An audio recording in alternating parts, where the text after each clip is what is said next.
नाम है डॉक्टर अनूप कुमार रतन वासनिक। और अभी आपके बारे मेरे बारे में बहुत सारी बातें आपके अप्लायंस ने सीसी ने किया होगा। तो वो एक साइड में वो दैट दैट उनकी अच्छाई है, ठीक है? कि इतना मतलब एक respect self mutual respect share करते हैं, ठीक है?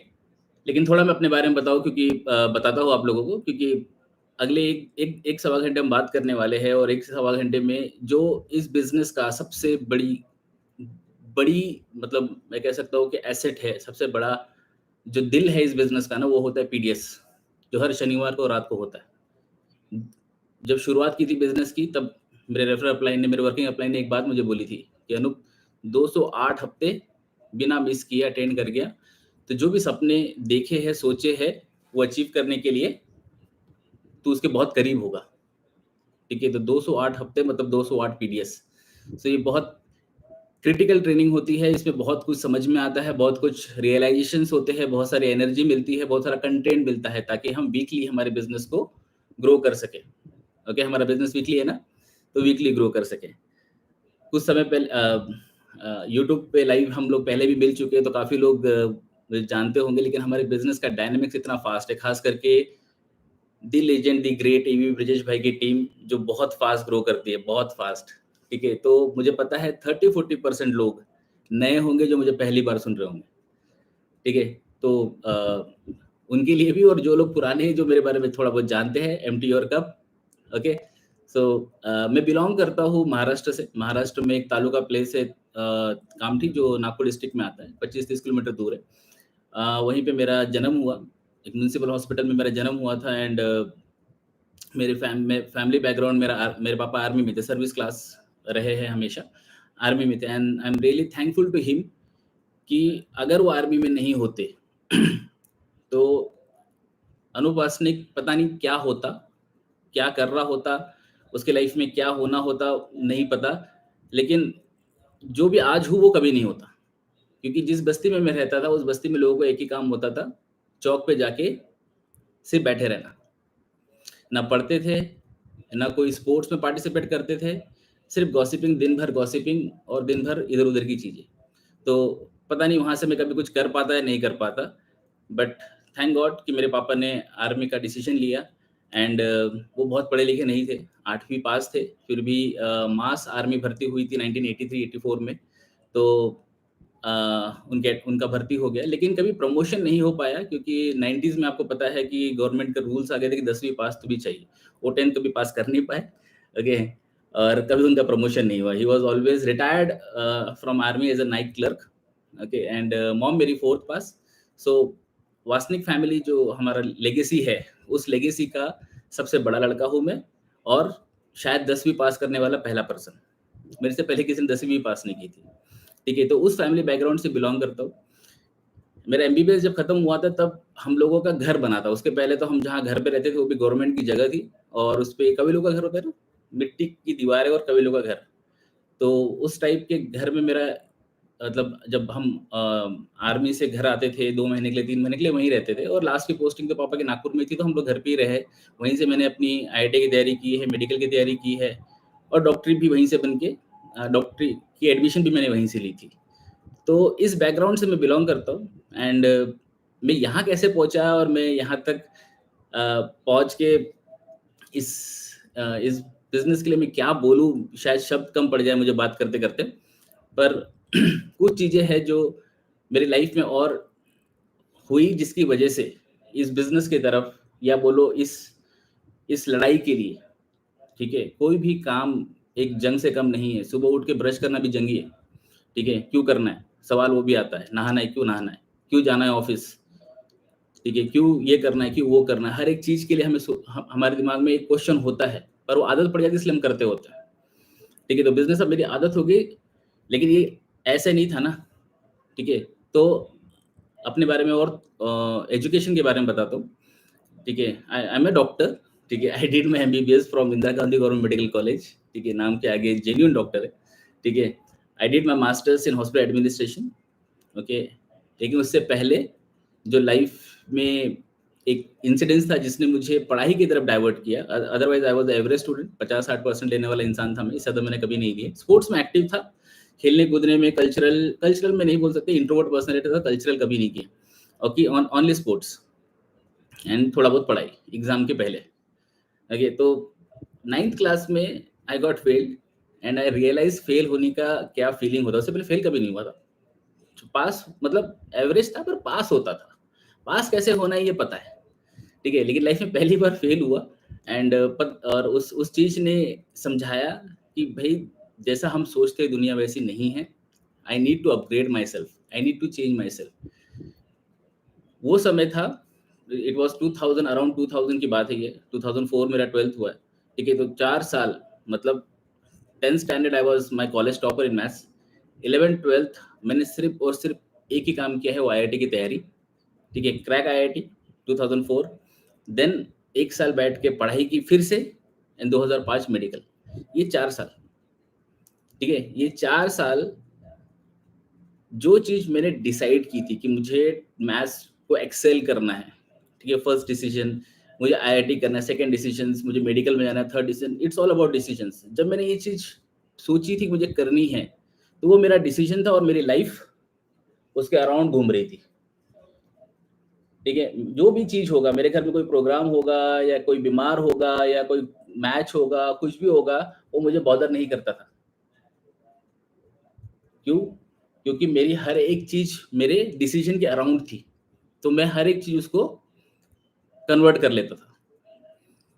ओके, तो इस वजह से शायद जो चीज सोचा था और उसके लिए बैटल कर रहा था, वो अचीव भी हो रहा था। ओके, फिर उसके बाद मेडिकल कॉलेज में एडमिशन, मेडिकल कॉलेज मस्त कॉलेज लाइफ, मतलब गवर्नमेंट मेडिकल कॉलेज में क्या क्या लाइफ होती है, ठीक है, अच्छी लाइफ भी थी।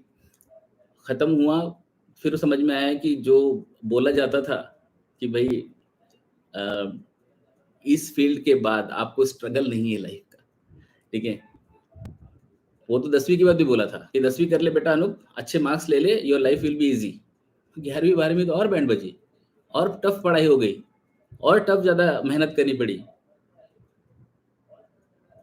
उसके बाद फिर 12वीं पास हुए, तो फिर पता चला कि कॉम्पिटेटिव वर्ल्ड में तो दुनिया ही अलग है, ठीक है। फिर मेडिकल की तैयारी हुई, फिर मेडिकल में जाने के बाद लगा कि यार अब लाइफ सुकून होगी, पर कहाँ, PG करनी पड़ेगी, ठीक है, ताकि आपकी सैलरी बढ़े, आपकी इज्जत बढ़े, आपका नाम बढ़े, आपका स्किल्स बढ़े, ठीक है। और मुझे कभी भी क्लिनिकल ओरिएंटेड नहीं था मैं, मेरा दिमाग हमेशा एक थॉट में रहता था कि मुझे कितने जल्दी काम पे लग जाओ, पैसा अर्निंग शुरू कर दूं।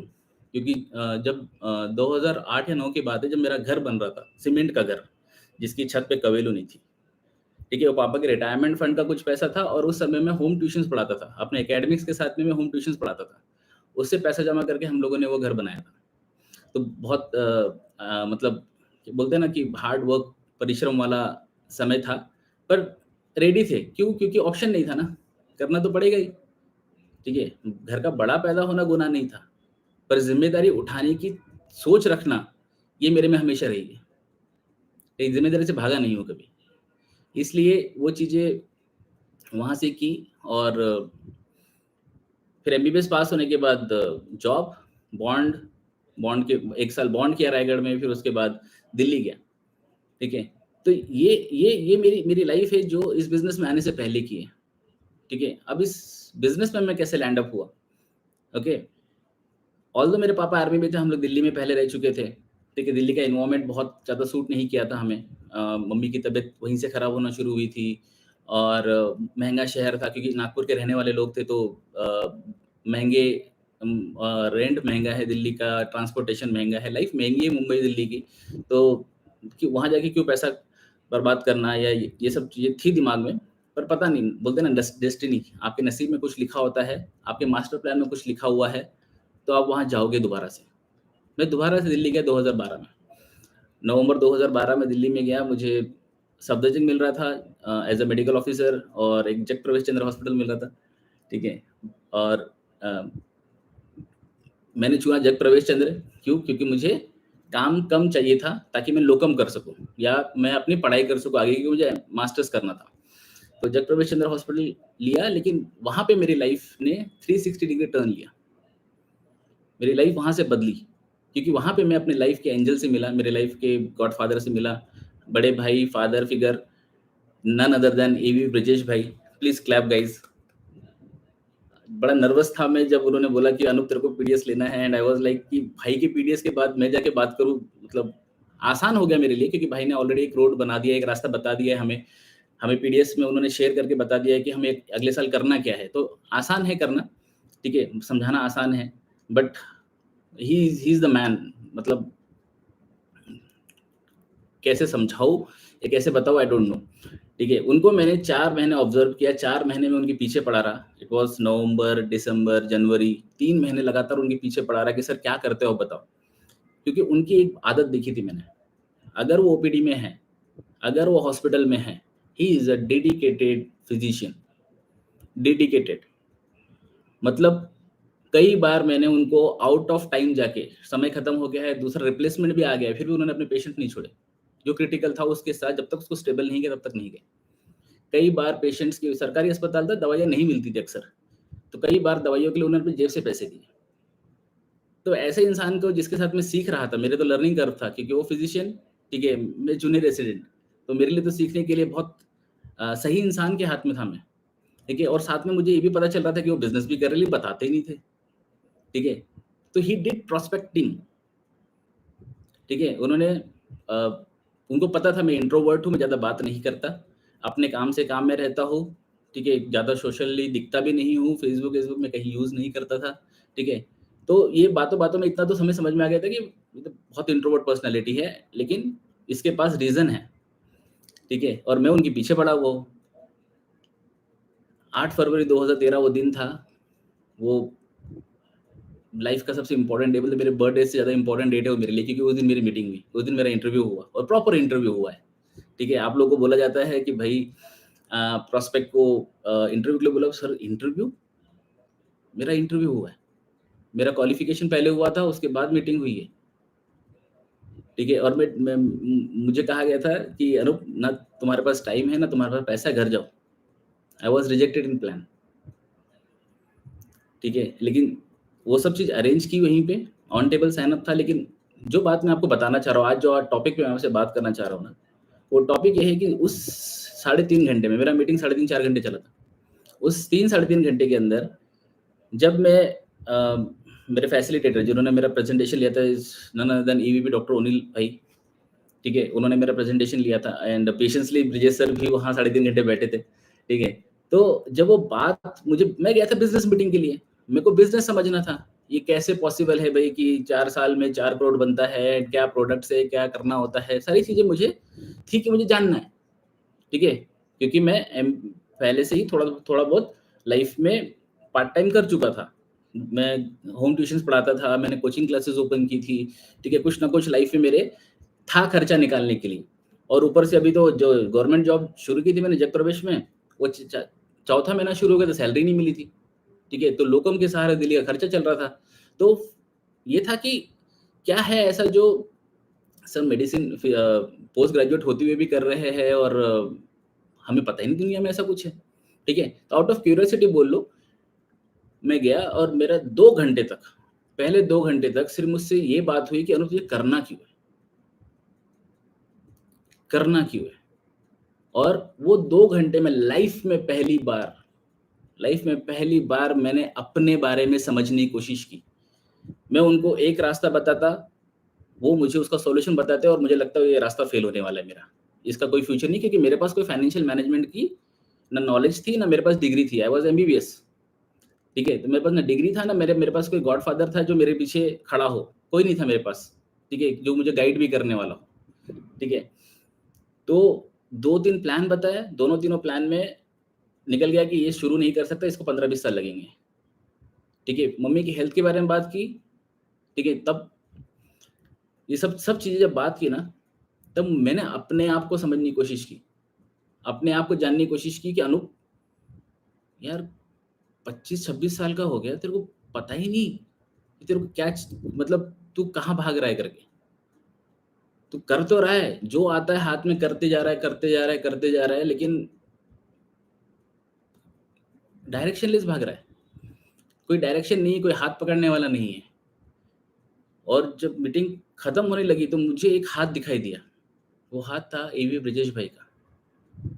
उन्होंने मुझसे एक प्रॉमिस किया, अनूप अगले 4 साल और आगे आने वाले ज़िंदगी भर मैं तेरे साथ खड़ा हूँ।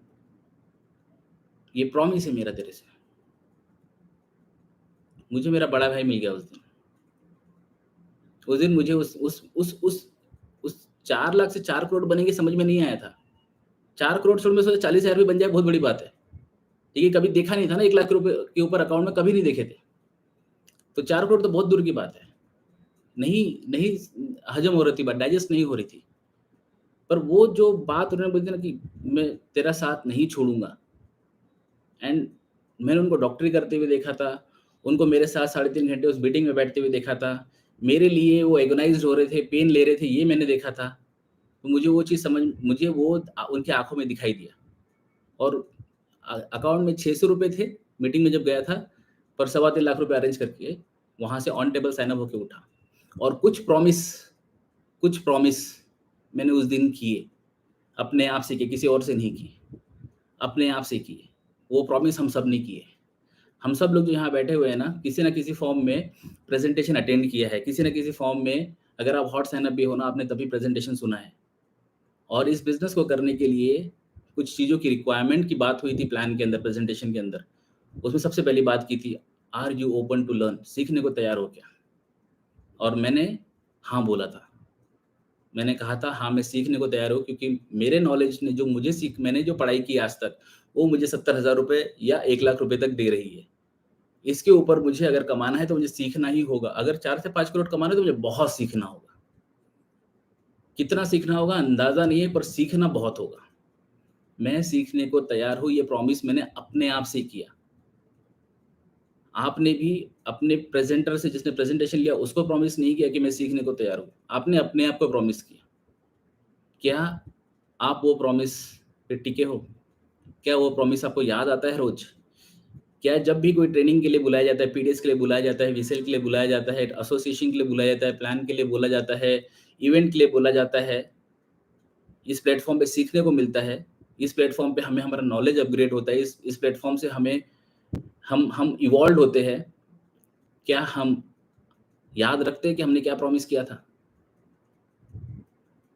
मैंने वो प्रॉमिस किया था और मुझे वो प्रॉमिस हमेशा याद है। जब भी ट्रेनिंग आती है, कोई भी चीज़ मेरे लाइफ़ में हो रही हो, कोई भी चीज़, कोई भी इंसिडेंस मेरे लाइफ़ में हो रहा हो, मुझे वो प्रॉमिस हमेशा याद आता है जो मैंने अपने आप से किया था, कि अगर मुझे इतना पैसा कमाना है, ये लाइफ़ देखनी है, मेरे सपने मेरे लिए इम्पोर्टेंट है, मेरा फाइनेंशियल फ्रीडम मेरे लिए इम्पोर्टेंट है, मेरी फैमिली मेरे लिए इम्पोर्टेंट है, तो मुझे मेरे किए हुए वादे याद रखने होंगे और उन वादों को कायम रखना होगा।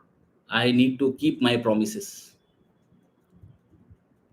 पहला प्रॉमिस था ये कि मैं सीखने को तैयार हूँ। दूसरा प्रॉमिस किया था, 2 से 3 घंटे ऑन एन एवरेज डेली दूँगा। हफ्ते के 14-16 घंटे तो दूँगा। रोज़ पॉसिबल नहीं होगा, पर हफ्ते के 14-16 घंटे दूँगा, क्योंकि जॉब 2-2 जॉब कर रहा था मैं। पर ये दूँगा, ठीक है? चाहे वो सैटरडे संडे करके दूँ या वीकडेज़ में अपना थोड़ा स्लीपिंग टाइम कम करके दूँ, या इधर-उधर सर्फिंग करता था, वो टाइम कम करके दूँ, दोस्तों के साथ गपशप करता था, वो टाइम कम करके दूँ, गर्लफ्रेंड से टाइम कम करके दूँ, कहीं से भी करूँगा, पर 14 से 16 घंटे दूँगा। ये डिसीज़न मेरा था, ये वादा मेरा था मेरे से। अगर मैं अपने से किए वादे नहीं निभा रहा हूँ, तो कैसे ऊपर वाले को कहता हूँ कि ऊपर वाले, तू मुझे वो नहीं दे रहा जो मुझे चाहिए। हम तैयार हैं ऊपर वाले को ब्लेम करने के लिए, दुनिया के हर इंसान को ब्लेम करने के लिए, अपने आप को चेक नहीं करेंगे हम। कई बार मैं भी इसमें फेल हुआ, कई बार मेरे को भी इसमें चीज़ें ऊपर-नीचे हुई, लेकिन मुझे हमेशा जब भी डाउनफॉल हुआ, क्रॉस चेक किया अपने आप में कि जो वादा मैंने किया था, वो पूरा कर रहा हूँ कि नहीं कर रहा हूँ। अगर मैं वो करता रहूँगा, तो मैं अप ज़रूर होऊँगा एक दिन। ठीक है? बिज़नेस से अप एंड डाउन्स आएँगे, पर अब अगर मुझे होना है, तो मुझे पता होना चाहिए कि मेरी गलतियाँ कहाँ हैं, और मुझे गलतियाँ कहाँ पता होने के लिए मुझे पता होना चाहिए मैंने अपने आप से क्या-क्या प्रोमिसेस किए थे। मैंने कहा था डिसीज़न मेरा है, जैसे आपने कहा डिसीज़न आपका है। आज की डेट में आपका डिसीज़न सब पूरी दुनिया पे डिपेंड करता है। अड़ोसी-पड़ोसी, uncle aunty, wife, husband, girlfriend, boyfriend, दूर के रिश्तेदार, सब पे डिपेंड करता है, सब प्रोग्राम में जाना है, सबकी बातें सुननी है। उसने कह दिया कि भाई ये चलता नहीं है, उसने कह दिया कि भाई मैंने ये करके देखा है, उसने कह दिया कि भाई सँभल के करना, तो हम सुन लेते हैं। आपने लिया हुआ डिसीज़न कोई इम्पोर्टेंट नहीं रखता। तो मैं हमेशा उस चीज़ को मानता हूँ कि जो मैंने डिसीज़न लिया कि मुझे करना है, अच्छा भी हुआ तो मेरा, बुरा भी हुआ तो मेरा। क्योंकि कहीं न कहीं उस मीटिंग में जब मैंने ईएसबीआई देखा था, ठीक है, एम्प्लॉयी सेल्फ एम्प्लॉयी बिज़नेसमैन को और इन्वेस्टमेंट वाला क्वाड्रेंट देखा था, तब मुझे एक चीज़ समझ में आया था, बिज़नेसमैन, रियल बिज़नेसमैन की डेफिनिशन वही होती है कि वो एक रिस्क टेकिंग कैपेबिलिटी रखता है। रिस्क लेने की उसमें काबिलियत होती है। तभी फ़ायदा हुआ तो उसी का, नुकसान हुआ तो उसी का। वो एक्सेप्ट करता है उस बात को। उस बात को एक्सेप्ट करता है और आगे की जर्नी के बारे में सोचता है। ठीक है? तो ये कुछ प्रोमिसेस है जो हम सब लोग अपने प्रेज़ेंटेशन में किए थे। ठीक है? और ये बात मैं क्यों कर रहा हूँ, क्योंकि लास्ट पीडीएस ये भी ब्रिजेश भाई ने लिया और उन्होंने एक बात बोली कि 2022 में हमने बहुत सारे प्रोमिसेस किए थे, पर हमने अपने प्रोमिसेस कायम नहीं किए, इसलिए शायद हमारा 2022 जो भी जैसा भी गया, 2023 में हमें क्या करना है? 2023 में हमारा, हम सब लोग रिज़ोल्यूशंस लेते हैं, हम सब लोगों ने प्लानिंग बनाई, हम सब लोगों ने सोचा कि इस साल 2023 में हम लोग ये करेंगे, 2023 में हम लोग ये करेंगे, जनवरी में हम फर्स्ट वीक में ये करेंगे, ये करेंगे। हम सब लोगों ने अपने-अपने प्लानिंग्स की, है ना? लेकिन वो जब प्लानिंग्स किए हमने, तब हम एक एनर्जी में थे, हम एक बिलीफ में थे और वो धीरे-धीरे, धीरे-धीरे समय के साथ नीचे जाते जाएगा। क्यों? क्योंकि हम समय के साथ अपने किए हुए वादे भूलते जाते हैं। हमारी मेमोरी ना, हमें लगता है कि हमारी मेमोरी बहुत अलग लेवल की चीज़ है। हमारी मेमोरी भी ना बहुत स्मार्ट है। आसान चीज़ें जो कर सकते हैं, वो चीज़ हम याद करने की कोशिश नहीं करते ना। जो चीज़ हम याद करने की कोशिश करते हैं, वो परमानेंट मेमोरी में जाता है ना, वो आपके सबकॉन्शियस ब्रेन में जाता है। आपके कॉन्शियस ब्रेन से सबकॉन्शियस ब्रेन के लिए हमें बार-बार रिपीटेडली एफर्ट करने पड़ते हैं। याद करो कोई भी एग्ज़ाम 4 बार, 5 बार पढ़ के जाते थे, तब जाके पेपर में लिख पाते थे। यहाँ हमने एक बार सुन लिया, हमें लगता है हमें आ गया और फिर वही चीज़ धीरे-धीरे, धीरे-धीरे भूलनी चालू हो जाती है। तो हम भूल जाते हैं अपने प्रॉमिसेस। हमने जो प्रॉमिसेस किए, वो हमारे ध्यान में भी नहीं रहते। तो ऐसा नहीं हो, ठीक है? ऐसा ना हो, इसलिए आपको मेक श्योर करना है कि जो भी बातें आप करो, जो भी चीज़ आपने अपने न्यू ईयर के रेज़ोल्यूशंस में लिखी है, जो भी बातें आप लोगों ने 2023 में करने की सोची है, ठीक है? वो चीज़ आप रेगुलरली याद रखो, उसको याद रखने के लिए उसको आपको बार-बार देखना होगा, बार-बार समझना होगा, ठीक है? अपने अपलाइन से बात करनी होगी और उसको तब जाके आप अपने परमानेंट मेमोरी में शिफ्ट करोगे, आपके सबकॉन्शियस ब्रेन में चला जाएगा वो। और जो चीज़ आपके सबकॉन्शियस ब्रेन में चली जाएगी, वो चीज़ आपको एक बेहतर रिज़ल्ट देगी। मैं इसलिए आपको ये बात बता रहा हूँ क्योंकि अ, भाई ने जब ये पीडीएस लिया, तो मैं खुद अपने थॉट प्रोसेस में गया कि मैंने 2022 में क्या-क्या सही किया, क्या-क्या गलत किया। ठीक है? सही किया, ठीक है, उसको मैं, वो मेरे सबकॉन्शियस ब्रेन में है, लेकिन जो मैंने गलत किया शायद मुझे याद नहीं था। ठीक है? मुझे उसको एफर्ट लगाना है याद रखने के लिए, मुझे उसको उसके लिए अपने आप में इम्प्रूवमेंट करना है, अपने अंदर चेंजेस लाने, ताकि 2023 मेरे सपनों का साल हो। जो भी सपने मैंने देखे हैं, जो भी मैंने प्लानिंग की है, मैं अचीव करूँ उसको। हम सब चाहते नहीं, हम सब ने किए ना रेज़ोल्यूशंस, है ना? हम सब ने लिखा है कि जिम जाएँगे, एक्सरसाइज़ करेंगे, वेजिटेरियन हो जाएँगे, बैड हैबिट छोड़ देंगे, रेगुलर एसोसिएशन में जाएँगे, प्लान करेंगे हफ्ते के 2-3, ठीक है? एसोसिएशन करेंगे, बिज़नेस रिलेटेड गोल बनाए आपने, फैमिली से रिलेटेड गोल्स बनाए। लिखे आपने सबने, ठीक है? आप सबने एफर्ट्स लगाए हैं लिखने के लिए, ठीक है? आप सबने उसको अच्छे येलो पेजेस पे भी लिखे। बट प्रॉब्लम कहाँ आएगी बताऊँ मैं आपको? प्रॉब्लम आएगी कि आप उसको लेके कितने सीरियस हो, आप कितनी जेन्युइनली सीरियस हो। ये हमारा कैरेक्टर है। ये डिफाइन करता है हमारे लिए, हम ये डिफाइन करता है हमें, हम कहाँ पहुँचने वाले हैं, कहाँ लैंड अप करने वाले हैं। 2013 से 2022 लगभग फरवरी में मेरे को 10 साल हो जाएँगे बिज़नेस के अंदर।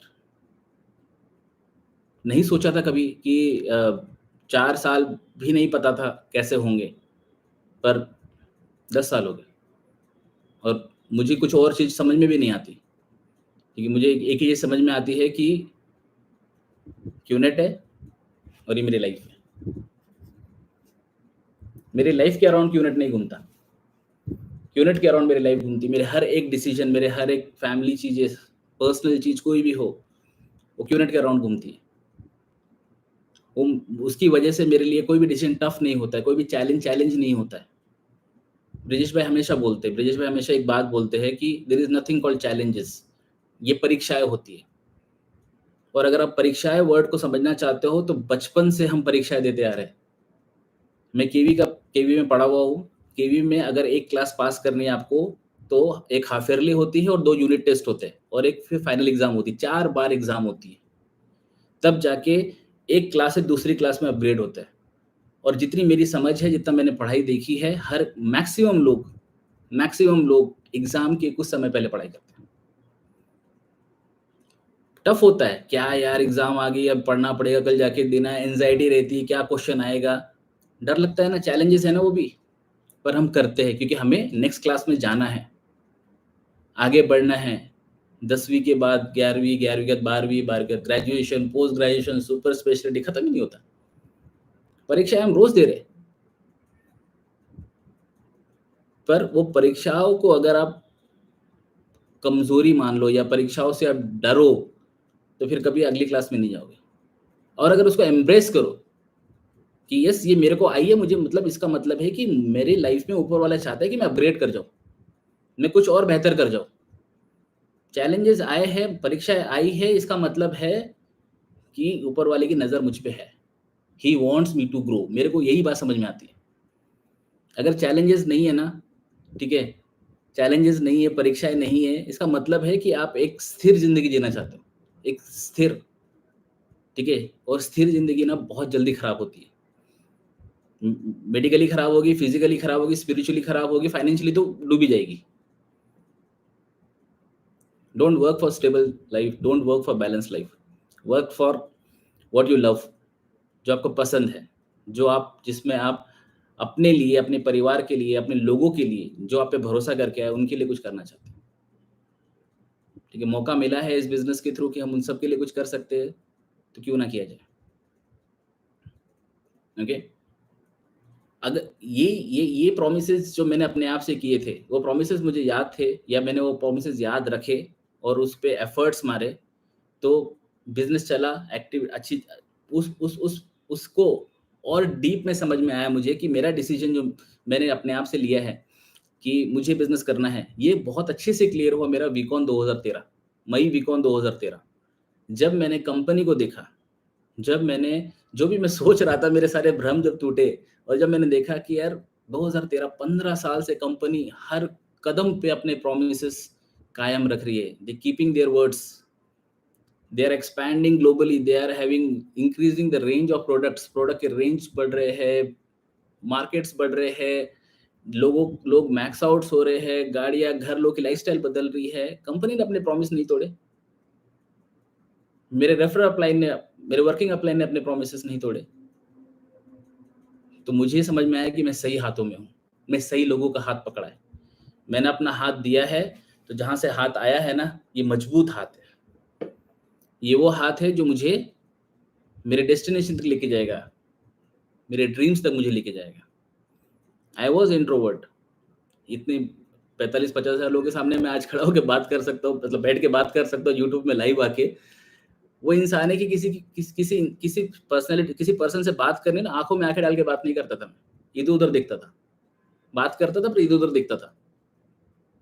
शायद कॉन्फिडेंट नहीं था। हमेशा अपने आप को जज करता था कि अनूप ये ना बड़े लोग जो होते हैं ना, जो बचपन से अ, अच्छे बड़े महँगे वाले टिफ़िन लेके आते हैं, अच्छी बड़ी गाड़ियों में आते हैं, ये उनके लिए अपन लोअर मिडल क्लास है। अपने अपने लिए नहीं है ये सब चीज़। शायद कभी वो कॉन्फिडेंस नहीं था लाइफ़ में। पर इस बिज़नेस में आके जो इक्वालिटी मिली, इस बिज़नेस में आने के बाद जो करेगा वो आगे बढ़ेगा। जो ईमानदारी से अपनी मेहनत करेगा वो आगे बढ़ेगा। कोई डिफरेंसेस नहीं है, किस रिलीजन से हो, किस सिटी से हो, क्या लैंग्वेज आप बात करते हो, किस जेंडर से हो, कोई डिफरेंसेस नहीं है, ना अपलाइन लेवल पे, ना कंपनी लेवल पे।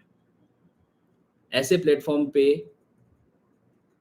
दिल लगा के काम करने में क्या परेशानी है? काम ही तो करना है। काम तो हम हर जगह कर रहे हैं। यहाँ पे भी काम करना है। हार्ड वर्क का कोई सब्स्टिट्यूट नहीं है। हार्ड वर्क के लिए कोई सब्स्टिट्यूशन नहीं है। 3 घंटे देने हैं मतलब देने हैं। बट स्मार्टली हो रहा है ना, लेवरेजिंग हो रहा है ना, है ना? तो मुझे ये चीज़ वहाँ से मेरे अपलाइन से कंपनी विकॉन से क्लियर हुआ कि ये कंपनी वो नहीं है जो अपने लोगों का साथ छोड़ देती है। ये कंपनी वो है जो अपने लोगों के लिए लास्ट तक लड़ती है। खुद तबाह हो जाएगी लेकिन आप पे आँच नहीं आने देगी। ये बात मुझे विकॉन से समझ में आई। अपलाइन पे भरोसा बैठा, अपलाइन पे भरोसा था ही ऑलरेडी, ठीक है, कंपनी पे भरोसा बैठा।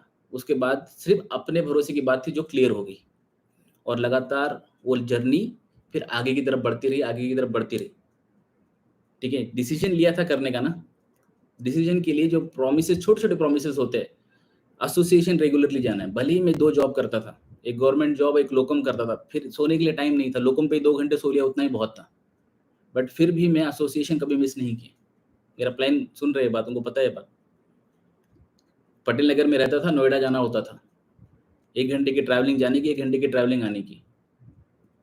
पर कभी मिस नहीं किया एसोसिएशन, क्योंकि मेरा प्लान ने हमेशा एक बात बोली है कि अनूप, एसोसिएशन की जो जगह है इसको मंदिर समझना। रोज़ आके एक बार दर्शन करके जाना बस, अपनी कर्म भूमि का, जहाँ तू काम करता है। हॉस्पिटल में जाता है ना रोज़? मैं कहा हाँ सर, यहाँ पे भी आना है रोज़। कुछ कर रहा है, नहीं कर रहा है, इससे फ़र्क नहीं पड़ता, पर यहाँ आना है। अगले 4 साल रोज़ आना है। किया। अपने आप से प्रॉमिस किया कि मैं जाऊँगा। मुझे बोला गया कि बुक्स एंड वीडियोज़, ये छोटी-छोटी बुक्स एंड वीडियोज़, कुछ 4-5 घंटे के छोटी-छोटी किताबें और 4-5 घंटे के वीडियोज़ आपको बिज़नेस सिखा देंगे, आपका माइंडसेट बिज़नेस ओरिएंटेड कर देंगे। मैंने वो बात को एक्सेप्ट किया। क्यों? क्योंकि बहुत बड़ी-बड़ी किताबें पढ़ के, बहुत सारी वीडियोज़ देख के मैं कहाँ लैंड अप हुआ था, 1 लाख रुपए की सैलरी पे। ये किताबें पढ़ के अगर मैं हो सकता हूँ तो मैंने जज नहीं किया। मैंने उसको अच्छे से पढ़ा, उसको समझा, उसकी बातों को मैंने बिज़नेस में यूज़ किया, इम्प्लीमेंट किया, क्योंकि मुझे नहीं आता था बिज़नेस में। मेरे पूरे फैमिली में कोई बिज़नेसमैन नहीं है। सर्विस क्लास से बिलॉन्ग करते हैं हम लोग। ठीक है? ये सवाल जो आपको आता है ना कि आप पे कौन भरोसा करेगा? ये मैं तो अपने घर का सबसे बड़ा लड़का, जो घर की सबसे बड़ी गाड़ी हमारी बजाज चेतक थी। ठीक है? जिस पे पापा गाड़ी चलाते थे, सामने छोटा भाई, बीच में मैं, पीछे मम्मी अपनी सिस्टर को लेके। ठीक है? तो आप समझ सकते हो बहुत कुछ देखा नहीं था लाइफ में। मतलब बड़ा नहीं देखा था, हर चीज़ कॉम्प्रोमाइज़ देखी थी, पर आई वाज़ हैप्पी, क्योंकि तब तक शायद किसी ने वो विज़न ही नहीं दिया था। कभी किसी ने, कोई बड़ा बड़ा भाई था ही नहीं। कभी कोई कोई बड़ा मैंने एक्सेप्ट भी नहीं किया था और कभी मिला भी नहीं मुझे बड़ा भाई। इस बिज़नेस में मिला। तो जब बड़ा भाई मिला, बड़े भाई ने बोला ऐसा-ऐसा करना है, प्रॉमिस किया अपने आप से और जज नहीं किया। क्यों ऐसा? क्यों वैसा? ऐसा क्यों? वैसा क्यों? जज वो करता है जिसको सब आता है। मुझे कुछ नहीं आता था। ठीक है? मुझे कुछ भी नहीं आता था। मुझे सिर्फ़ अपने ओपीडी में बैठ के पेशेंट देखना आता था, इसके अलावा कुछ नहीं आता था। तो मैंने हर एक चीज़ बिज़नेस की सीखने की, खुद से प्रॉमिस की। इसलिए वीडियोज़ को बहुत सीरियसली लिया, मल्टीपल टाइम देखा। 8 चीफ़ का 8 बेसिक बिल्डिंग ब्लॉक तो मतलब मैं रोज़ देखता था। रोज़ 2-4 ब्लॉक, जब तक नींद ना आ जाए तब तक वो ब्लॉक्स देखते रहता था मैं। तो कभी 2 ब्लॉक होते थे, कभी 4 ब्लॉक होते थे, कभी-कभी 8 ब्लॉक भी होते थे। पर मैं वो रोज़ एफर्ट्स मारता, कॉन्शियस एफर्ट मारता था कि बिना चीफ़ को सुने सोना नहीं है। क्योंकि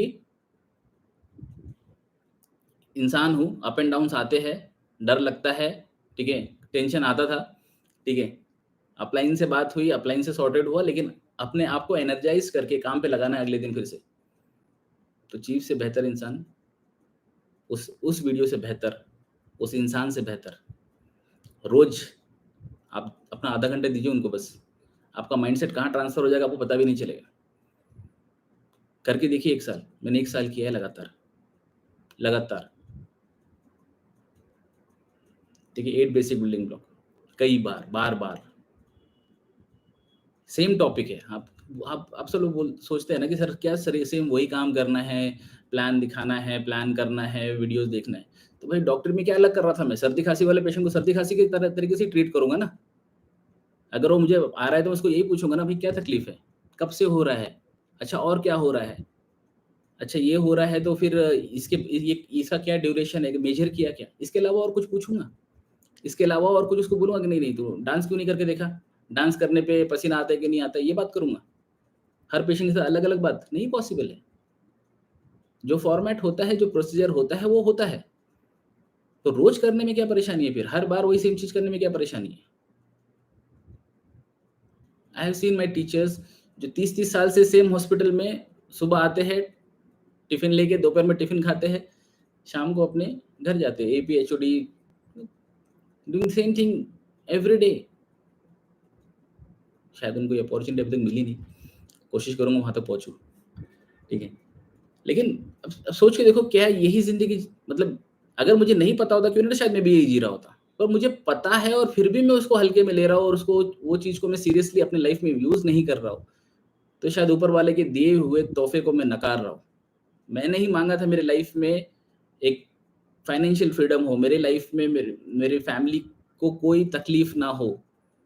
ऊपर वाले ने कहा, "ले भाई तथास्तु, यूनिट मिल गया लाइफ़ में, कर ले।" और मैं ही जज कर रहा हूँ। आई एम नो वन टू जज। आई एम नो वन टू जज। ये चीज़ मुझे मेरे अपलाइन ने हमेशा याद दिलाई है। I am no one to जज। ठीक है? तो एसोसिएशन की ओनरशिप, बुक्स एंड वीडियोज़ की ओनरशिप, वीकली बिज़नेस वीकली है, वीकली चेक कमाने की ओनरशिप। प्रॉमिस किया था कि बैंक की ईएमआई लोन लेके बिज़नेस शुरू किया था। ईएमआई जेब से नहीं जाएगी, सैलरी से नहीं जाएगी। बिज़नेस के लिए लगाया है तो बिज़नेस से ही आएगी। भले ही मेरे पास प्रोडक्ट है, लेकिन फिर भी मेरे को ईएमआई बिज़नेस से ही चाहिए और वो भी फर्स्ट वीक में ही मंथ के। ज़्यादा से ज़्यादा सेकंड वीक। एम फर्स्ट वीक का ही होता था कि फर्स्ट वीक में ईएमआई निकल जाए, 50-60 हज़ार रुपए निकल जाए फर्स्ट वीक। एम क्लियर था। अपने आप से प्रॉमिस किया था कि ईएमआई बैंक की सैलरी से नहीं देनी है। क्या फ़ायदा फिर बिज़नेस की भी बिज़नेस के लिए जो पैसा यूज़ किया है, उसके लिए भी अगर मुझे सैलरी पे डिपेंडेंट रहना पड़े, तो फिर मैंने बिज़नेस क्यों शुरू किया?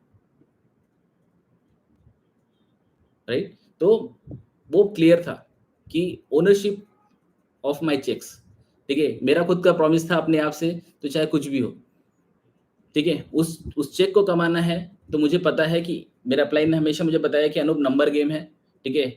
अगर तेरे को एक चेक कमाना है तो इतने प्लान होने हैं, 5 से 6 प्लान होने हैं, ठीक है?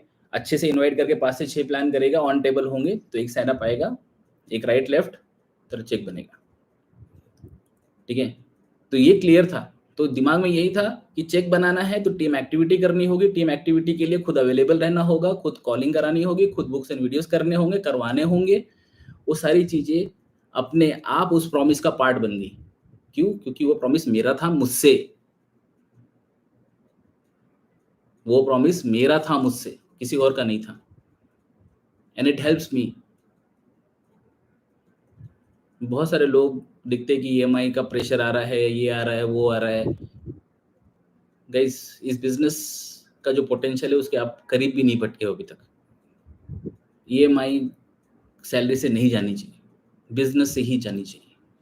तो मेक श्योर करो कि आप हर हफ्ते पैसा बनाओ। वीकली अपनी चेक की ओनरशिप, वीकली बिज़नेस हो, weekly number of plans, weekly जो जो भी चीज़ उस चेक को बनाने के लिए, मेरे चेक को बनाने के लिए या मेरे टीम के लोगों का चेक के बनाने के लिए करना होगा, वो प्रॉमिस मेरा खुद से था ना। मैंने ही मेरे लोगों को भरोसा दिया था ना कि भाई मेरा हाथ पकड़, जैसे मेरे अपलाइन ने मेरा हाथ पकड़ा था, मैंने ही तो मेरी टीम को बोला था ना मेरा हाथ पकड़ो, I will take you to the finish line. तो मेरा अगर प्रॉमिस मेरा खुद के चेक के लिए है, तो उनके लिए भी तो है कि उनका चेक भी बने। तो बताओ कहाँ से कुछ और दिखेगा? कहाँ से एक्सक्यूज़ेज़ आएँगे? कहाँ से चैलेंजेस दिखाई देंगे?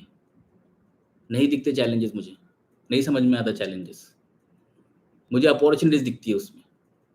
मुझे हमेशा लगता है कि अच्छा ये हुआ है क्या?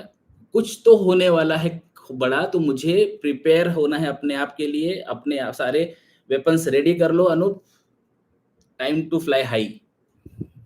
आई एम बोर्न टू फ्लाई, ठीक है? और ऊपर उड़ने का मौका मिलने वाला है। और ये सब चीज़ें मुझे बिज़नेस में ग्रो कराती गई, आगे बढ़ते गए और जो बात मैंने आपको बताई थी कि 8 फरवरी 2013 को जब मेरा मीटिंग हुआ था और जिस पॉइंट पे मुझे ये रियलाइज़ हुआ कि मैं डायरेक्शनलेस भाग रहा हूँ, वो था मेरी मॉम को लेके मेरा मॉम को लेके मेरा कंसर्न, ठीक है? मेरी मॉम को एक बीमारी है कॉल्ड एज़ एसएलई, जो 98 में डायग्नोज़ हुआ था और स्टेरॉइड ही उसका ट्रीटमेंट है, ठीक है। अभी तक तो कुछ और नहीं निकला है, इम्यूनोसप्रेसेंट्स भी सपोर्टिव ही जाते हैं, बट स्टेरॉइड ही उसका ट्रीटमेंट है। और स्टेरॉइड कोविड में लोगों ने 5 दिन खाया, 10 दिन खाया, तो देखो लंग्स लेके बैठे हुए हैं, कॉम्प्लिकेशंस लेके बैठे हैं, फंगल इन्फेक्शन लेके बैठे हैं। मेरी मॉम खा रही है, मतलब 2016 की बात बता रहा हूँ मैं आपको, 18 साल से। बोन्स खत्म, बोन डेंसिटी नेग्लिजिबल, मसल की हालत खराब।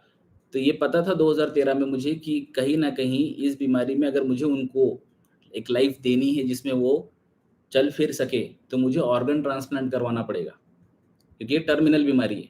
इसमें death because of the disease ही होता है, ठीक है? तो उसमें ऑर्गन ट्रांसप्लांट, किडनी फेल हुआ, लिवर फेल हुआ, हार्ट, लंग्स कुछ भी हुआ, तो I need to have that backup in form of money.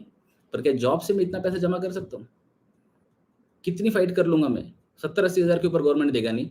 लोकम कर कर के भी अपना फिज़िकल और मेंटल डैमेज कर लूँगा। चोरी होती नहीं, ठीक है? कि इससे कट ले लो, उससे कट ले लो, ये काम होता नहीं। आर्मी बैकग्राउंड और आर्मी ब्लड है शरीर के अंदर, तो ये काम बिल्कुल नहीं होता। तो कहाँ से आएगा पैसा? तो इस बिज़नेस ने मुझे होप दी थी कि ये बिज़नेस मुझे अगले 4 से 5 साल में इतना कमा के देगा कि शायद वो समय जब आए, तो I will be prepared. And life में वो स्टेज आई। इट वाज सितंबर 2016। कुछ समय पहले, उससे 1 महीना 1 डेढ़ महीना पहले पापा का एक्सीडेंट हुआ था। माइनर एक्सीडेंट था, but he recovered. And suddenly one day on 15 September triple vessel block बैठा। हम लोग कामठी में अपने घर पे ही थे। मैं कहीं बाहर गया हुआ था, मैं घर पे नहीं था। एंड कम टू नो कि 1 घंटा भी उन्होंने दिया नहीं। तो आई लॉस्ट माय फादर। मैं उनको बड़े शहर भी नहीं लेके जा पाया, ठीक है। हमेशा बोलता था, वो घर से लगाव था उनको, उस अपने लोगों से लगाव था, ठीक है। मैं हमेशा सब लोग, अपनी पूरी टीम को बोलता हूँ कि guys, if you make money, ना take your parents to a big city, because वो लोग कभी नहीं छोड़ेंगे अपना शहर। उनके लिए जीना मरना वही है। लेकिन किसी मेडिकल इमरजेंसी में ना आप कुछ नहीं कर पाओगे। आपके पास कितना ही पैसा, आप कुछ नहीं कर पाओगे, ठीक है। मेरे पे बीती है, इसलिए मैं बता रहा हूँ आपको। I lost my father within 1 hour, ठीक है। और उसके बाद मॉम ऑलरेडी बीमार थी, और मॉम ने भी हालत खराब कर ली। And it was 3rd of October 2016। 18 दिन में मेरी पूरी दुनिया खत्म थी, ठीक है। 18 दिन में मेरी पूरी दुनिया खत्म थी। 15 को आई लॉस्ट माय फादर। 13 को डॉक्टरों ने कहा कि Anoop, why you are wasting money, why you are bring, क्यों उसको आप हॉस्पिटल लेकर आए हो? 4 दिन से हम लोग देख रहे हैं, टीएलसी काउंट 200-300 के ऊपर जा ही नहीं रहा है, और सोर्स ऑफ इन्फेक्शन नहीं मिल रहा है, ठीक है। सारे डॉक्टर, मैं डॉक्टर था तो मेरी इतना तो चलता है कि मैं सब डॉक्टर से बात कर सकता था। नागपुर के जितने भी डॉक्टर्स पॉसिबल थे, जो भी बीमारी के पॉसिबल थे, सबको बुला के मैंने विजिट करवा दिया था। सारे टेस्ट दुनिया भर के जो हो सकते वो सारे करवा दिया था, बट कहीं नहीं पता चल रहा था कि सोर्स ऑफ इन्फेक्शन कहाँ है। लंग्स वाइट थे पूरे। जितने भी यहाँ डॉक्टर्स बैठे समझ रहे हो लंग्स वाइट मतलब क्या होता है। सिटी स्कैन में लंग्स नहीं दिख रहे थे, वाइट। टीएलसी काउंट 300, ठीक है। Already on steroid from last 18 years. Doctor ने जवाब दिया, घर लेके जाओ। जितने मेरे सीनियर कलीग थे, जो मेरे कॉलेज से भी थे, वो भी आए थे मिलने के लिए। उन्होंने भी देखा, तो उन्होंने भी कहा, अनूप सेवा कर ले भाई, घर लेके जा। क्यों अभी ऑलरेडी इतना पेन से निकला है, और क्यों वेंटिलेटर लगा के ये करके इनको और पेन देना है, और तू और पेन बियर करेगा। एंड जब डॉक्टर ने बोला कि घर लेके जाओ, सबने वहाँ बात की, है ना, कुछ समझ में नहीं आ रहा। अब तो यहाँ पे कुछ बचा ही नहीं, ठीक है। नीचे रिलेटिव वेट कर रहे हैं ताकि मैं घर का डॉक्टर हूँ, आके बता दूँ कि घर लेके जा रहे हैं करके, क्योंकि डॉक्टरों ने नीचे भी बता दिया था। मैं मिला ही नहीं किसी से। आया अपना सीढ़ियों से पैदल पैदल पैदल, 5वें माले से पैदल पैदल पैदल पैदल, पता नहीं कितना ही दूर चला गया।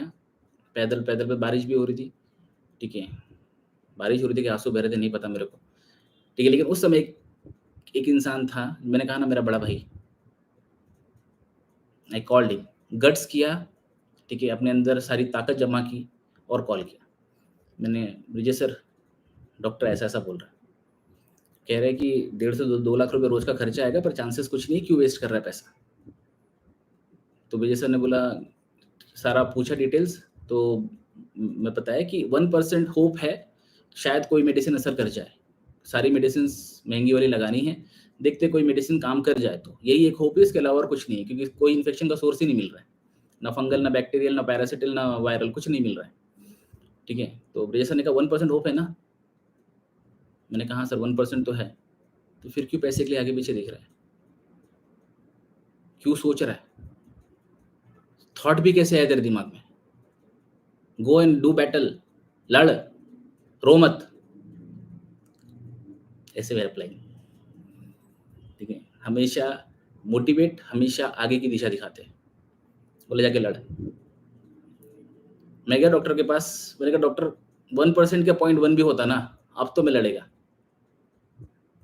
अरे तू डॉक्टर, तेरे को समझ में नहीं आ रहा क्या? बोले अनूप, पैसा पेड़ पे लगा के दे रहे। मैंने कहा पैदा कर दूंगा, पैसे का टेंशन मत लो, पेड़ पे लगा दूंगा, आप उसका टेंशन मत लो। नागपुर का बेस्ट हॉस्पिटल में एडमिट थे, 35 डेज ऑन वेंटिलेटर, और ऊपर वाले की दुआ से बोलो या कहीं उनके अच्छे कर्म, वो वेंटिलेटर से बाहर निकले। 2016 से लेकर अभी तक दोबारा हॉस्पिटल में जाने की नौबत नहीं है, वरना 18 दिन के अंदर दुनिया खत्म थी। जस्ट इस बिजनेस ने जो भरोसा दिया है ना कि I can fight, I can battle, I can keep my promises, वो लड़ाई वो कहीं और से कभी नहीं मिलती।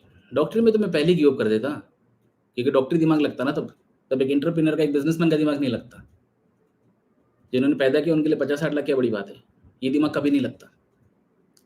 चांसेस 0.1% है, घर लेके जाते, सेवा करते, पानी पिलाते, यही दिमाग में आता।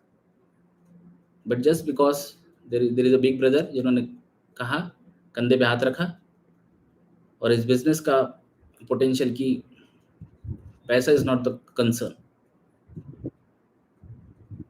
ये सिर्फ वो 8 फरवरी 2013 के वो डिसीजन की वजह से पॉसिबल था, और उस समय जो किए थे प्रॉमिस अपने आप से, उसको करता रहा, तो एक जान बचा पाया।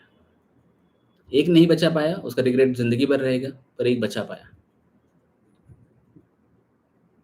सो गाइस, इसलिए मैं हमेशा कहता हूँ कि ये अपॉर्चुनिटी ना आपने बहुत बहुत बार ऊपर वाले से मांगी है, तो ऊपर वाले ने आपको दिया है, ये आपके मास्टर प्लान का पार्ट है, इसको लाइटली मत लो। डेली आप प्रॉमिस करते हो, डेली आप तोड़ते हो, डेली आप प्रॉमिस करते हो, डेली आप तोड़ते हो। ठीक है, कुछ चीजें ज्यादा प्रॉमिस पूरे करो, कुछ टूटे, धीरे धीरे धीरे वो इम्प्रूव हो जाएंगे, बट लगे रहना है, छोड़ना नहीं है।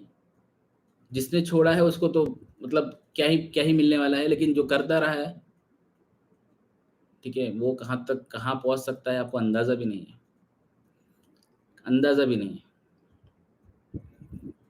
ठीक है, कहाँ तक ये जर्नी आपको लेके जा सकती है, कहाँ आपको ऐसे लोग मिल जाते हैं कि जिंदगी में आपका थॉट ही एक एक एक अपने आप में एक ताकत बन जाता है, कि पता है कोई है मेरे पीछे खड़ा, कोई है मेरे पीछे खड़ा।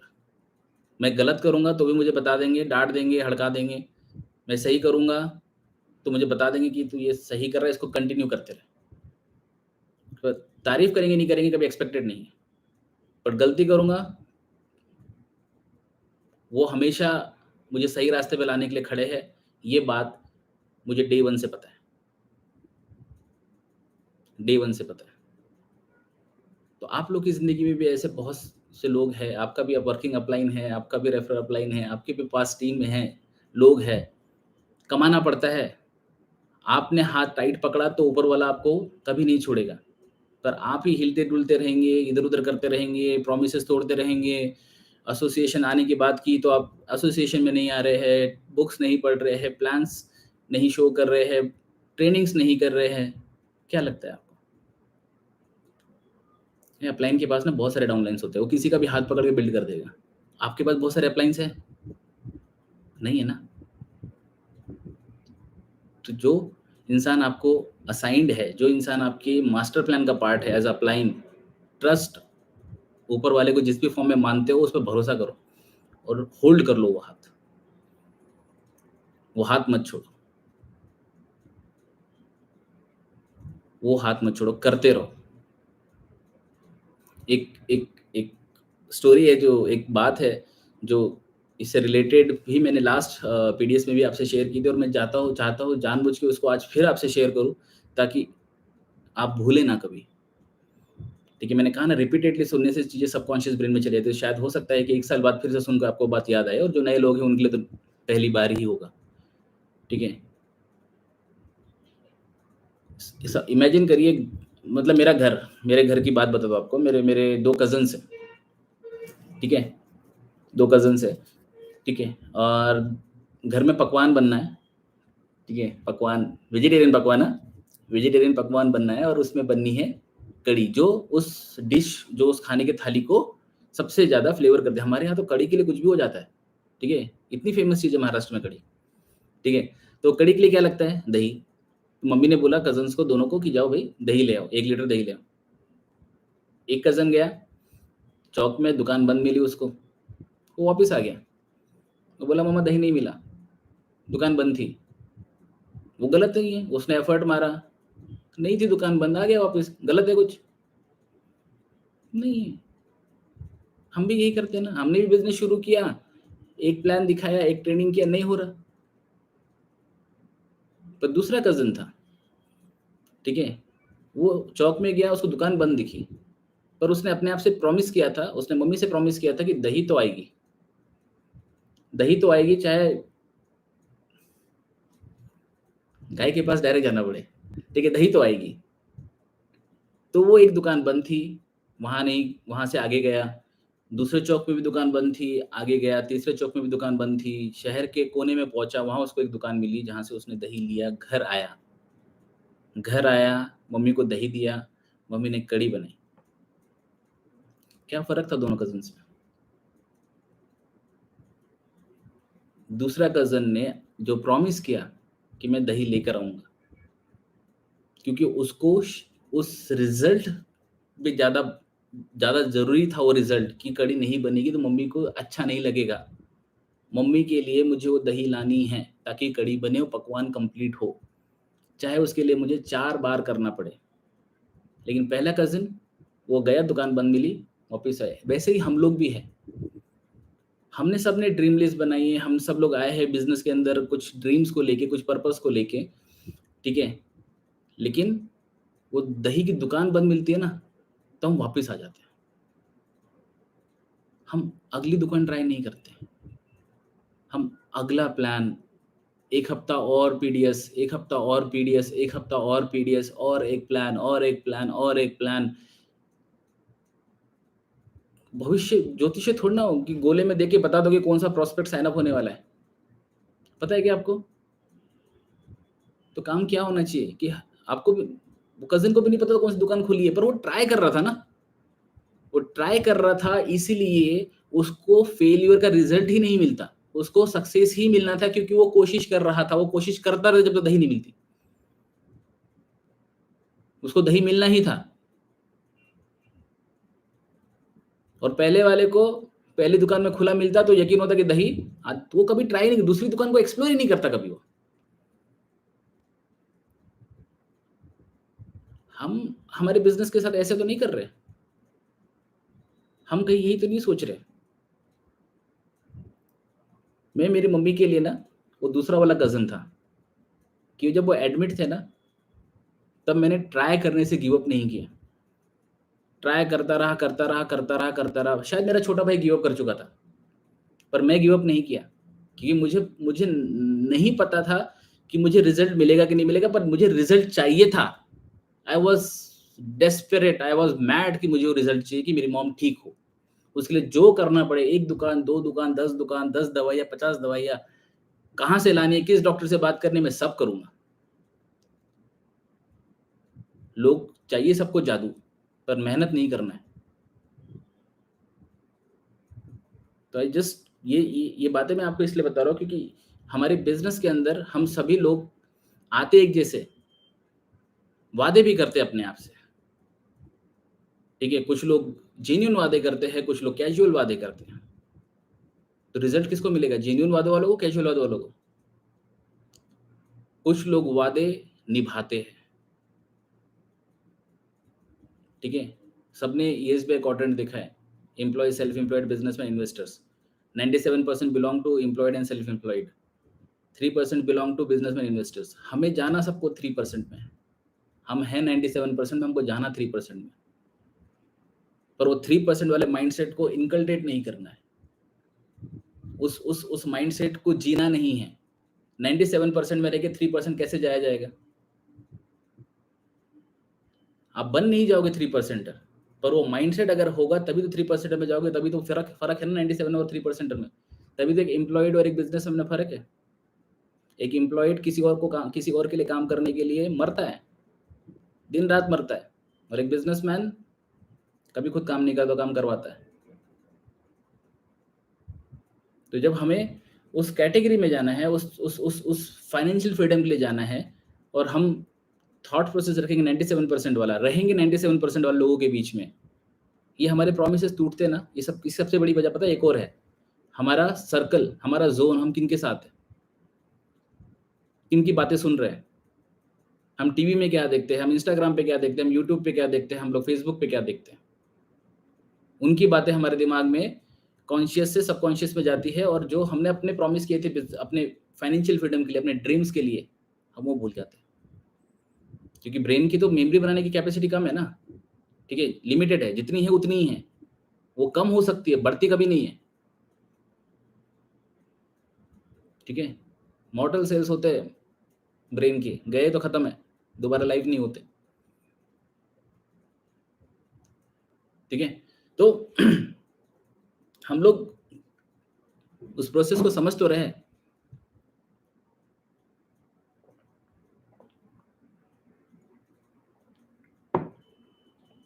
सॉरी।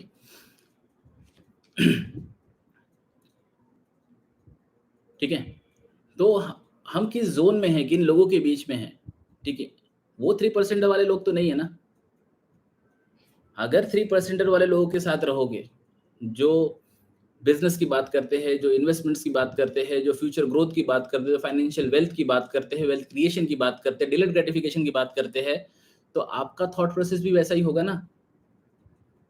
लेकिन हम किनके साथ रहते हैं, जो ये सब बातें नहीं कर रहे होते। 97% वाले एम्प्लॉयड सेल्फ एम्प्लॉयड के साथ रहते हैं, ठीक है। हमारा घर हो सकता है, हमारा जॉब नेटवर्क हो सकता है, हमारा सर्कल ऑफ सेलिब्रेशन हो सकता है, पार्टी करने वाले लोग हो सकते हैं, वो हमेशा 97% वाली बात करेंगे। तो आप कहाँ इवॉल्व होंगे फिर? 90% वालों की तरफ। इस बिजनेस में हमारे बिजनेस में आप 3% की तरफ कैसे मूव हो सकते हो? अपने अपलाइन के साथ टाइम बिताओ, ठीक है। यूट्यूब में देखना है तो चीफ दातुश्री अवेलेबल है, बहुत सारे पॉजिटिव वीडियोस अवेलेबल है, लाइफ की सक्सेस के बारे में बात करते हैं, ग्रोथ के बारे में बात करते हैं, वो वीडियोस देखो। चीफ को सुनो रोज 8 बेसिक बिल्डिंग ब्लॉक। बाकी का तो नहीं बोल सकते, जो मैंने किया वो तो बोल सकता हूँ, ठीक है। 8 बेसिक बिल्डिंग ब्लॉक मैंने इतने बार देखा है कि शायद नींद में उठ के भी मुझे बोले तो ये चीज मैं समझा सकता हूँ उस तरीके से। उस समय की बात कर रहा हूँ, 2013-14 की। तो वही एक स्ट्रांग वजह रही है कि अगले दिन उठ के भी फुल एनर्जी रहती थी। ओके, सो हम किस इन्फ्लुएंस में हैं उससे फर्क पड़ता है। तो गाइज, ये सब बातें जब मैंने आपसे करी है, जो बातें मैंने आपको बताने की कोशिश की ना, इन सब बातों को मैंने उस पॉइंट पे रख के आपको बताने की कोशिश की जो एवी ब्रजेश भाई ने लास्ट वीक बोली थी। उन्होंने कहा था कि 2022 में हमने जो चीज़ मिस किया है, जो चीज़ हमारी गलतियां हुई, जो भी चीज़ हुआ छोड़ दो, ठीक है। उसको याद, उसको समझ, उनको देख लो कि गलतियों से पता चलता है कि हमें दोबारा नहीं करना है, ठीक है। उसको एक बार रिवाइज कर लो 2022 कैसा गया, लेकिन 2023 के लिए made plans, take resolutions, think कि इस साल मैं अपने आप को कहाँ, किस ऊंचाई तक लेके जाना चाहता हूँ, किस हाइट्स में अपने आप को देखना चाहता हूँ। तो उसके लिए हम सब लोगों ने, ठीक है, हम सब लोगों ने अपने फैमिली से रिलेटेड सपने देखे। हम सब लोगों ने देखा कि हम अपने परिवार को इस साल कहाँ घुमाने लेके जाना चाहते हैं, उनके लिए क्या गिफ्ट खरीदना चाहते हैं। पर्सनल डेवलपमेंट के बारे में आपने प्लान किया, फाइनेंशियल डेवलपमेंट के बारे में बात प्लान किया, स्पिरिचुअल डेवलपमेंट के बारे में अपने प्लान किया। अपने प्लानिंग तो बहुत की है। प्लानिंग की इसका मतलब क्या है पता है? आपने अपने आप से वादा किया, you did promise to yourself. आपने अपने आप से प्रॉमिस किया कि मुझे इस साल में ये सब चीजें चाहिए, ये आएगी कैसे? When you keep your promise. जो प्रॉमिस आपने किया है उसको लगातार करना है। ये जनवरी का प्रॉमिस नहीं था कि जनवरी भर कर लिया या फर्स्ट वीक ऑफ जनवरी कर लिया, एनर्जी है, एक्साइटिंग है, रिजोल्यूशन लेना है। मतलब लोग देखते हैं ना, जिम लगाते हैं, 7 दिन जाते गायब हो जाते हैं, 1 महीने जाते गायब हो जाते हैं। पर सक्सेस का एपिटोम या सक्सेस के जो एक नेक्स्ट लेवल तक आप पहुंच सकते हो, वो तभी होगा जब ये एनर्जी, ये बिलीफ, ये कॉन्फिडेंस, ये प्रॉमिस आप रोज करते जाओगे। 365 दिन, 12 महीने, 52 हफ्ते, तब जाके 2023 में जो आपने रेजोल्यूशन लिए है वो हर चीज कंप्लीशन की तरफ जाएगी। परफेक्शन आप अचीव, परफेक्शन की तरफ आप जा सकते हो। परफेक्शन हर चीज में पाना डिपेंड करता है आप कितने शिद्दत से कर रहे हो, पर वहां तक पहुंचे भी ना तो भी यू हैव अचीव्ड समथिंग। ठीक है, so today you promise yourself again कि जो प्रॉमिस मैंने खुद से किया है वो मैं निभाऊंगा। मैंने जो डिसीजंस लिए हैं उसके लिए मैं फाइट करूंगा, उसके लिए मैं बैटल करूंगा। बुरा समय आने का इंतजार मत करो दोस्तों, कि बुरा समय जब आता है ना, समझ में कुछ नहीं आता है। मुझे नहीं पता आप में से कितने लोगों ने फील किया, मेरे साथ आप बीती है, कुछ समझ में नहीं आता है। मैं लकी हूँ, मैं फॉर्चुनेट हूँ कि मैंने अपने अपने वर्किंग अपने अपने रेफरल प्लान का हाथ नहीं छोड़ा कभी, उन्होंने मेरा हाथ कभी नहीं छोड़ा। पर आप उसके लिए कॉन्शियस एफर्ट्स मारे, क्या आप कर रहे हो? ठीक है, तो don't forget about your promises. वो डिसीजंस जो आप लोग ले रहे हो कि ये वीक में ये करना है, ये मंथ में सफायर करना है, एलएस कैंप है, नेक्स्ट एलईसी कैंप है, और the event of the event आ रहा है, मैजिक। ठीक है, एबीपी ब्रिजेश भाई ने पिछले वीक ही बोल दिया था कि प्रोमो लॉन्च होने वाला है। आई एम वेरी एक्साइटेड, क्योंकि ये इवेंट हमारा खुद का, हमारे घर का इवेंट है। ठीक है, ये इवेंट में हम सब लोग स्वेट ब्लड सब जान लगा देते, ताकि हमारे जो नए पार्टनर्स है, जो नई फैमिली है, ठीक है, आप सब लोग मेरे परिवार का जो हिस्सा हो, हम सब अपना बेस्ट आपको दे सके।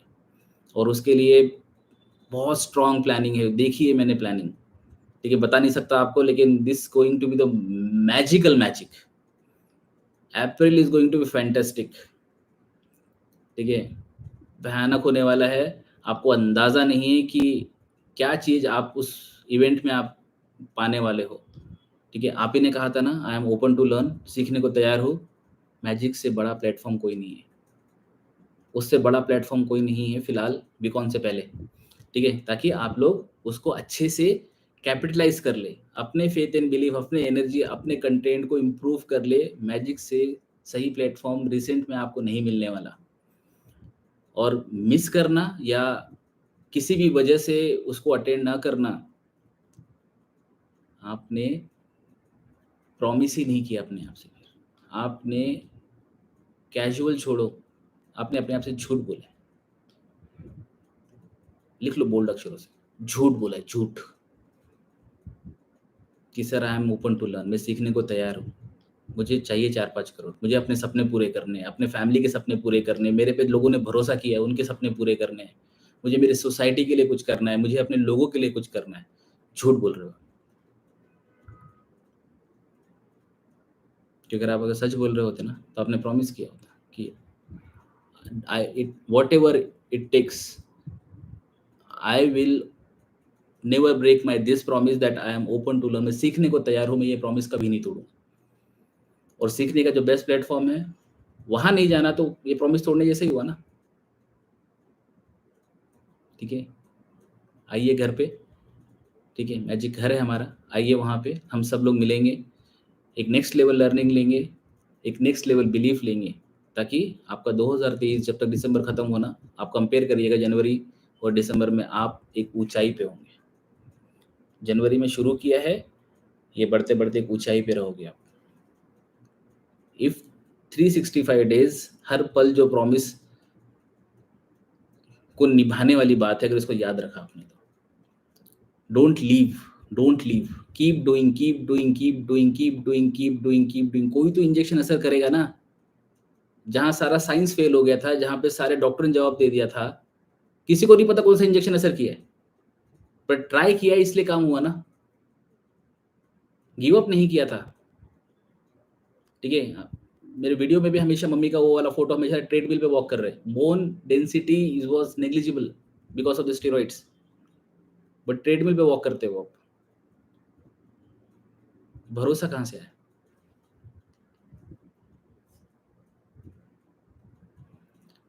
राइट? तो ये सब चीजें आप ध्यान रखिए। मैजिक को बिल्कुल don't break this promise, don't break, don't don't don't break. Okay, सब लोग आइए मैजिक, एक फैंटास्टिक इवेंट, ठीक है, और बहुत कुछ सीखने के लिए। और जो डिसीजन की बात मैं कह रहा हूँ आपसे ना, एक बार फिर बैठिए आज अपने अपलाइन के साथ या अपने आप के साथ। आपका upline is the right person, ठीक है। अपने आप से तो आप झूठ बोल सकते हो, अपने अपलाइन से कैसे बोलोगे? बैठिए, अपने ड्रीम को रिवाइज करिए, अपने वजह को रिवाइज करिए, ढूंढिए उसमें ऐसी कौन सी चीज़ें जो आपको प्रॉमिस तोड़ने से रोक देगी। उस वजह को पकड़िए, आगे निकल जाओगे, अब बहुत आगे निकल जाओगे। ठीक है, मैं ये सब बातें इसलिए कर पाता हूँ क्योंकि मैंने हर हर पल अपने आप को परखा इस चीज़ को लेके कि जब भी मैं हिला हूँ ना, मैंने अपने प्रॉमिस तोड़े। जब भी मैं लॉस हुआ है या फॉल हुआ है, तब भी मैंने अपने प्रॉमिस तोड़े, और जब भी मैंने अपने प्रॉमिस निभाए, हमेशा रिजल्ट मिला है। By the experience of 10 years, I'm telling you, this is a fantastic business. This is fantastic because of the people around.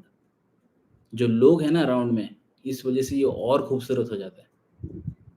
पर बस सिर्फ एक चैलेंज है, एक परीक्षा है जो हम सबको देनी है, हम सबको देनी है। वो है कि हम अपने किए हुए प्रोमिसेस निभाते हैं कि नहीं। हमें निभाने ही होंगे, हमें निभाने ही है। प्रॉमिस करिए अपने आप से कि हम निभाएंगे, प्रॉमिस करिए मुझसे, ठीक है, कि हम निभाएंगे ही।